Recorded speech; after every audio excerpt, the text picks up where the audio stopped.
ba kayo sa loob ng malaking bahay at malawak na bakuran? Mataas na pader, pinapaligiran at nakapilang mga mamahaling sasakyan. Mga bantay na laging bulong ng bulong, wala namang kasal pero marami ang nakabaron. Lumakas man ang ulan ay walaan butas ang bubong, mga plato at kutsara na hindi kilala ang tutong. At ang kanin ay simputi ng gatas na nasa kahon, at kahit na hindi Pasko sa lamesa ay may hamon. Ang sarap sigurong manirahan sa bahay na ganyan. Sabi pa nila ay dito mo rin matatagpuan ang tao na nagmamayari ng isang upuan, na pag may pagkakatao ay pinag-aagawan. Kaya naman hindi niya pinakakawalan, kung makikita ko lamang siya ay aking sisigawan. Kayo po na nakaupo, subukan nyo namang tumayo,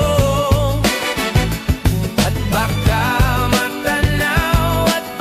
matanaw ninyo ang tunay na kalagayan ko. Mawalang galang na po sa taong nakaupo. Alam nyo bang pantakal ng bigas namin ay di puno? Ang dingding ng bahay namin ay pinagtagpit at pinyero. Sa gabi ay sobrang init na tumutunaw ng yelo, na di kayang bilhin upang ilagay sa inumin.